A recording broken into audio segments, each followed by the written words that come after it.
Hello, everyone. My name is Tom Denford and co-founder and CEO of ID Comms. Welcome to Media Snack Meets, where we get to meet the individuals and organizations doing great work to inspire success and drive change within the global media and marketing industry. Because the best are short of time, our guests answer only 6 questions in 20 minutes. And we get to learn what's behind their success, what it takes to make change in the industry, and perhaps what the rest of us can learn from their experiences. My guest for this episode is Kirk McDonald, the CEO of GroupM in North America, one of the world's largest media agencies. So, hey guys. Hello, gentlemen. Where are you? There you are. Cheers.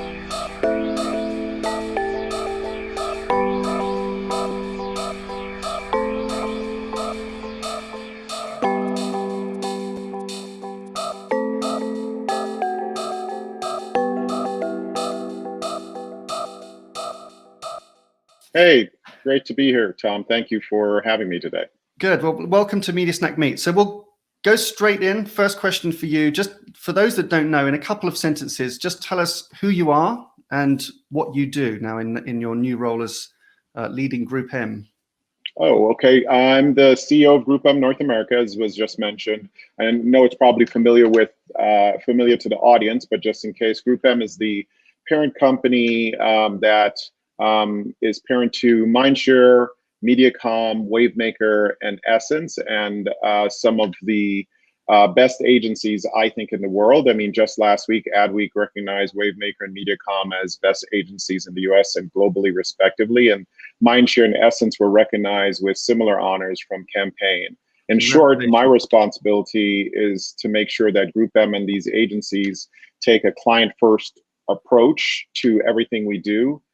We lead with responsible investing, that we make sure that we use our role as a partner to help make the right decisions around investment decisions and media strategies for our clients.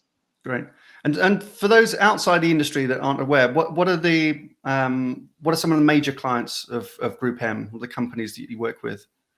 The problem is if I start naming, then I won't name all of them, but we have been long-term partners with Google, Facebook, Unilever, L'Oreal, and on.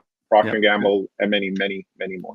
So some of the biggest brands in the world come to you for that advice. Excellent. So we talk about media. From your perspective, what's been the best thing about, or it is the best thing about working in media? What is so great about the media industry? You know, I've spent my entire career in media, now on different sides of it. This is my first time working on the agency side. I think the most exciting thing and the best thing in media is the fact that we have this responsibility and this active participation in shaping people's collective thought, their interests. We inform and drive culture, as well as we follow the trends that the consumer actually dictates to us. To do that in a very intelligent, thoughtful way is the challenge of the industry. But it's really rewarding when you actually get brand narratives right and you get the relationship with the consumer, so much so that there's a true trust relationship between the consumer and the media they follow. That's good. So it's more than planning and buying these days. There's a lot of responsibility that goes with that. Absolutely. And it's tied very heavily in more recent years to this evolution and use of data and technology. And bringing that all together really is just a very rewarding body of work. So that leads us nicely to our next question, actually, where you and I have talked a fair bit recently about some of the challenges in the industry, both for the advertiser and agencies. If you had to focus on one or two, what do you think are the biggest challenges that we've got to overcome collectively as an industry? Yeah, we've had this conversation. You know, I think that the industry, surprisingly, for an industry that does a great job of is all based on storytelling, right? Whether it's storytelling at the brand level in an ad or storytelling for entertainment value, we don't tell a very good, thoughtful story about the value of the industry itself. So there's almost this adversarial relationship happening in the industry, adversarial relationship between consumers and their feeling that ads are not, are not a sensible or thoughtful part of the environment. So they try to find ways to avoid ads. Increasingly, when you talk to some of those consumers directly, you find out that that's really not their concern. It's that we've exploited the fact that we have ad-supported media by simply putting too many ads in relationship to content. The other big challenge is that the sell side and the buy side sometimes thinks that we're at odds, and the group that suffers is that third constituent, the consumer. Increasingly, we've got to actually come to the table together and start solving these issues with the consumer's interest at the forefront. Because if we actually tackle the biggest issues, we'll avoid using the technology and the capabilities we have in sort of sometimes very creepy ways that just, that turn the consumer off even further against the very industry that's giving them access to, to all of this robust content, all of this choice, all of this power around how they entertain and educate themselves. And we can fix that, but we do need to fix it by coming to the same table and solving some of our, now the issues that fall into that, like what do we need to do around measurement? How do we actually get ethical about using data so that we don't, have ads become predatory experiences for consumers? So all of those are within our control. And I believe that the industry needs to start coming together to fix some of those. That's really good. I think you and I have discussed, I think that's a really interesting movement, isn't it? Because we're so used to serving the needs of the advertiser as a kind of primary cohort, and that, they pay all of our bills, and that's the most important stakeholder in this. But I think the industry has now starting to recognize the responsibility that we have that stretches out through the way that media and information is shared and the way people communicate with each other. And it's good for the industry to have leaders like you to remind us that, because we do get a little bit bogged down, don't we, in arguing about the minutiae of things, and we have to remember who we're serving. Yeah, that's exactly right. And it's these protracted conversations where we start negotiating over things that have, only a small contributing factor to the experience of consumers. And then what we do is, after we get to agreement, we then go back to our respective corners and find ways around the thing we agreed on. Those behaviors have to stop. This next era of media is demanding that we are thoughtful about this consumer touch point, that we are relevant all the time, that data is ethically applied, that we don't do the things we can do, but we do the things that we should do, with a real understanding of making sure that brand safety and consumer privacy or consumer experiences are at the forefront and are married together. These are not two independent efforts. Things that diversity and inclusion, responsible investment, like let's spend with partners that are focused on responsible journalism. All of these are activities that we need to actually collaborate on going forward to actually shape the next era of media. Advertising has to become better for everyone, better for the people it touches. And we're excited at GroupM because we do think we're playing a part in leading that. And we're excited about what we're doing with a number of our client partners and media partners even now. Very good. So you mentioned leadership there. The GroupM is a large organization in North America and around the world. I don't know off the top of my head the numbers of people, but we're talking in the tens of thousands who look to you, and many others, but look to you now as a leader.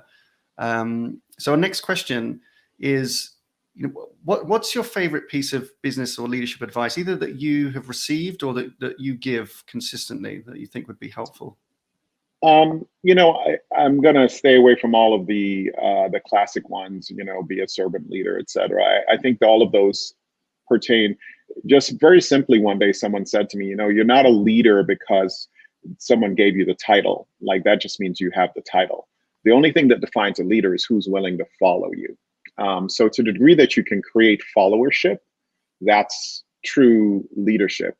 But having the title and having the authority has very little to do with your ability to lead someone. So I try to live that advice, which means that it causes me to try to invert what the role is. It's not that I should be out front running. I need to actually turn and face the team and understand their needs, because if they're the group that has to follow, what I then need to be doing is understanding what are the barriers, what are the blocks that they're having in their day when they are trying to be motivated and trying to accomplish things, and remove those things. And that doesn't just apply to the team, it applies to the needs of the clients.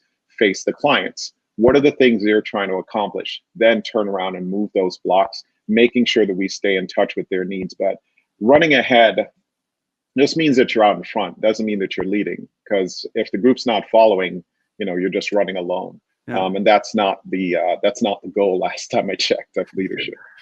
And that's a challenge. I mean, you've come into the GroupM, as we said, like, it's a big organization. I think in August you joined, so you're 6 months or so now into that role. Can you share with us what you've done to create that dynamic? How do you start in an organization at that scale and with as many clients as you've got? Because you're asking a lot of people and a lot of clients to follow.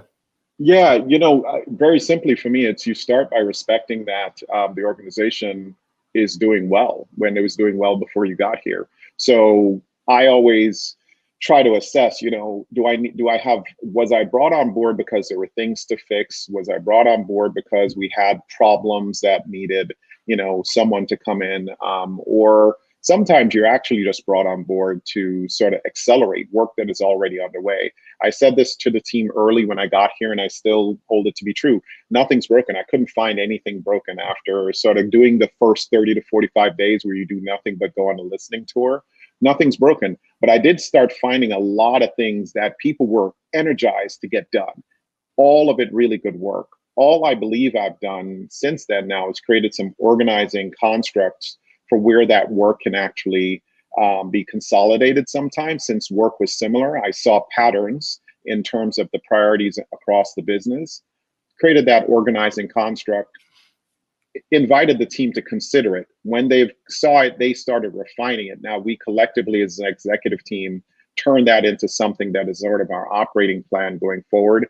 And all it has done, I hope, proof will be in the pudding, is that it allows us to accelerate to some of the objectives that were, inherent in the business already at the individual agencies, who all want to stand up their own value propositions as they're evolving and meeting the needs of their customers. And then at the group level, how we can actually relieve them of some of the sort of back, operational things in terms of our services area, our investing area, our people area, that allows them to be more nimble in terms of meeting client needs. So that's been the focus, and so far so good. I'm very humbled by the quality of leaders around me, and now my job is to stay out of their way and let us keep winning awards for the work we do. Good, congratulations. So a personal question then. Yeah. Outside of media, because we all need a break sometimes. I know we're all passionate about the industry, but it can be quite consuming, particularly this year. It's been pretty intense. So outside of media, what would we find you doing? What do you do to kind of escape? It's media. It's media all the time. Just know. I am passionate about things that go fast. So when allowed and when the time permits, I would much rather be on a racetrack, driving a car around it. And if not, doing skiing, which is the other fast thing that I can do.